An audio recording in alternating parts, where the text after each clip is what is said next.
자, 이번에는 중국 소비주 얘기 좀 해보도록 하겠습니다. 자, 오늘도 아직 발표가 안 나온 것 같은데요. 자, 미국이 환율 보고서 매년 4월과 10월 달에 발표를 합니다. 이번 10월 달에 지금 환율 보고서 발표가 임박해 있는 상태인데, 자, 이번 보고서에서 중국을 환율 조작국으로 지정하지 않을까라는 지금 걱정들이 많아서 요즘 아시아 증시가 굉장히 힘이 듭니다. 자, 아직까지 발표가 나오지 않았고요. 현재까지는 아닐 것 같다라는 얘기까지가 지금 나오고 있는 것 같은데, 자, 어쨌든 뭐가 나올지는 모릅니다. 자, 중요한 부분은 최근에 이런 요인들 때문에 중국 소비 관련주들이 주가 많이 빠졌어요. 아무래도 미국이 중국을 계속 압박하다 보니까 중국의 위안화 가치도 많이 떨어지고 이러면 이제 중국의 소비 여력이 둔화되지 않을까라는 우려 때문에 대한민국에 관련된 이 중국 소비 관련된 기업들 주가 많이 빠져 있는 상태인데, 자, 이걸 좀 기회로 볼 만한 종목은 없을까요? 자, 중국 소비주까지 얘기 마저 나눠보도록 하겠습니다. 자, 우리 박한필 파트너께서는 중국 소비주는 좀 좋게 보는지도 궁금하고요. 야, 정말 이 종목은 이거 좀 기회로 봐야 된다. 종목이 있을까요? 아까 이제 그 말씀을 하시기를 이 지금 위안화에 대한 환율 조작국 이제 지정 여부 자꾸 미뤄지는데, 미국이 지난번에 2천억 달러에 달하는 이제 중국 무역 제품에 대한 관세를 25% 때리기로 했다가 10%만 때리고 나머지는 내년 초로 미뤘거든요. 그러니까 압박을 하면서도 약간 이제 숨통을 열어놓고 양보를 하기를 자꾸 요구하는, 이제 좀 시간을 두고서 애간장을 녹이면서 최대한 압박하는 전술을 쓰고 있는 것 같습니다. 이번에 북핵 관련해서도 뭐 이제 회담 시기를 시간을 갖고 하겠다 이런 게 다 트럼프식 타협의 어떤 압박 전술인데, 지정을 안 할 것 같아요. 왜냐하면 이제 11월 달에 G20 정상회담에서 일단 회담을 하기로 했기 때문에 그런 가능성을 열어놓은 상태에서 갑자기 이걸 이렇게 하면은 좀 이제 문제가 되겠죠. 그냥 너무 걱정은 안 해도 되지 않을까 생각하는데, 설사 지정되는 최악의 상황이 온다 하더라도 그것이 또 위안화의 또 일시적인 절상으로 인해서 시장의 안정감도 불어넣을 수 있는 긍정적인 측면이 있기 때문에 너무 걱정은 안 해도 될 것 같습니다. 저는 이제 오늘 그 소비 관련해서는 이제 화장품이 지금 계속 하락 중이고 면세점도 좀 굉장히 위축돼 있는데, 화장품 관련 쪽이지만 그래도 차별성을 갖고 볼 수 있는 종목이 바로 네오팜이다 이렇게 말씀을 드립니다. 이 더마 우리가 코스메틱이라 해서 우리가 보통 이제 자녀들을 키우면은 뭐 이렇게 아토피 이쪽 관련해서 굉장히 그 부모들이 고통스러워하고 또 치료가 또 마땅치가 않습니다. 이 화장품으로 해서 접근할 수 있는 상당히 노하우가 축적된 기업이고, 이 중국에 아직 많이 노출돼 있지 않기 때문에 매출의 비중 자체가 중국의 소비의 어떤 위축에 따라 지금 당장은 타격이 없는 상태입니다. 중국이 소비가 바닥을 치고 서서히 올라갈 때 점진적으로 이제 시장을 그쪽에서 확대해 나간다 그러면 큰 부담 없이, 특히 이 아토피와 관련된 아토팜이라든가 이런 쪽에 매출을 우리가 이제 겨냥해 볼 수 있는데, 최근에 화장품 주가와 마찬가지로 좀 조정을 받고 있어요. 근데 이 성장성을 생각한다 그러면 현재의 어떤 주가 레벨 자체는 그렇게 크게 조정받을 이유가 없는 주가다 이렇게 판단을 합니다. 그래서 파동상으로도 최근에 한 하락의 5%에 상당히 근접해 있고 해서 여러분들이 지금 화장품 주가 이제 어느 정도 하방 경직성을 구축하는 구간이라면, 이 종목은 화장품과 엔드 제약 바이오 쪽까지 겸하는 아토피성 차별적인 어떤 프리미엄 제품을 생각하시면서 접근해 보셔도 상당히 유망하지 않나 이렇게 생각을 합니다. 자, 오늘 하나같이 아주 대단한 기업들이 계속 소개가 되고 있는 것 같습니다. 네오팜. 자, 이게 영업이익률 엄청난 회사고요. 또 앞으로 또 성장 기대감도 크고, 당장 가까운 내년만 하더라도 순이익 기준으로 200억 정도는 달성 가능할 것 같다. 물론 내후년에 더 많이 나오겠죠. 업계에서는 최소 20배는 넘겨야 되는 게 아닌가라는 게 업계 시각인데, 그러면 4천억은 넘어가야 될 예산인데 지금 3,400억이니까 이것도 어찌 보면 위기가 또 기회가 되지 않을까라는 생각도 드네요.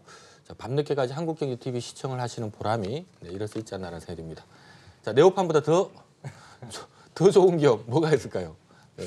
일단은 중국 소비재 쪽 관련해가지고는요, 많은 분들이 아시는 것처럼 화장품 기업들이 아마 중국 소비재 업종 내에서도 좀 대표적으로 많이 보시는 것 같습니다. 최근 들어서 보면 이제 아모레 퍼시픽을 필두로 해서 화장품주들은 좀 상당히 좀 어려움을 겪고 있는 모습을 보여주고 있죠. 그래서 중국의 어떤 그 보호무역이라던가 이런 부분들도 좀 문제가 될 수 있겠지만, 일단은 경쟁 관계가 이제 본토 쪽에서 중국 본토 화장품 업체들이 이제 로컬 쪽에서도 계속 좋은 화장품 업체들이 증가하고 있는 모습들을 좀 보여주고 있고요. 또 국내 업체들, 중소 또 화장품 업체들이 많이 성장을 또 해나가고 있기 때문에 좀 화장품 업종 자체는 조금 경쟁이 심화 단계로 좀 진입하고 있는 게 아닌가라는 생각이 듭니다.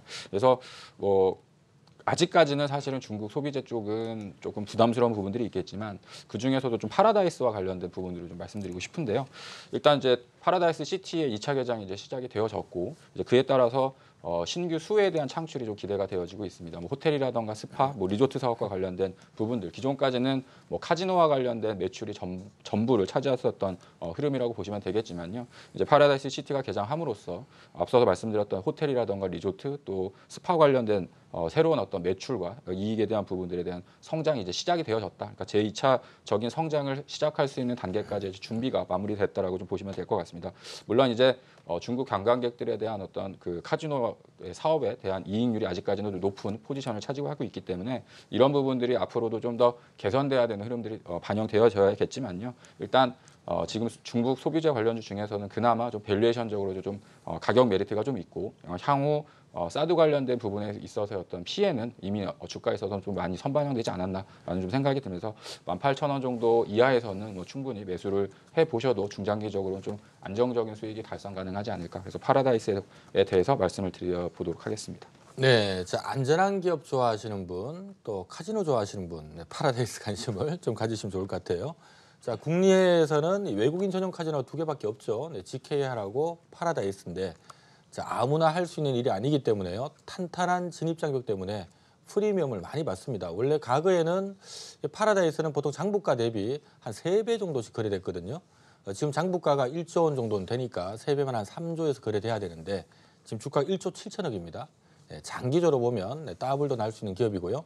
다만 이제 최근에 파라다이스 시티 개장하느라고 네, 돈을 많이 써서 네, 이익 낭비의 상당 부분을 비용으로 좀 처리하다 보니까 당장은 주주들한테 좀 돌려주는 게 없다 보니까 주가 세게는 못 붙고 한 2배 정도 부근에 가면 살짝 네, 막히는 부분이 있는 것 같아요.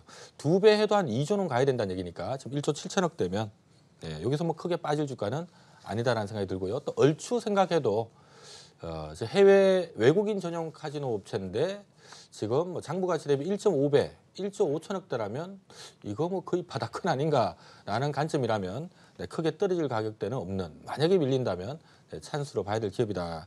자, 제가 지금 이 시간에 소개드린 기업은 뭐 당장 내일 오를 기업 소개드린 게 아니고요. 여러분들 눈여겨볼 만한 종목들, 뭐 짧게는 한 달이든 네, 길게는 또 3개월, 6개월이든 네, 눈여겨볼 만한 종목군들 소개드리고 있으니까 잘 메모해 두셨다가, 특히 오늘 종목은 제가 봤을 때는 앞서 11시부터 못 보신 분들은 네, 제 방송 다시 보셔야 될 것 같아요. 지금 네. 종목들이 제가 지금 들으니까 제가 사야 될 것 같다는 생각이 딱 드는 종목들만 나오고 있는 것 같습니다. 자, 박찬웅 파트너의 종목까지 들어봅니다. 예, 저는 이제 화장품 관련주 중에서 그래도 실적이 점진적으로 증가하는 종목에 대해서 말씀드리고 싶습니다. 그 대표적인 종목이 코스맥스인데요. 이제 코스맥스 같은 경우는 이제 최근에 홈쇼핑에서 이 가수 홍진영의 홍샷, 네, 이 색조 화장품이 완판이 되었습니다. 그래서 인기를 끌고 있는데요.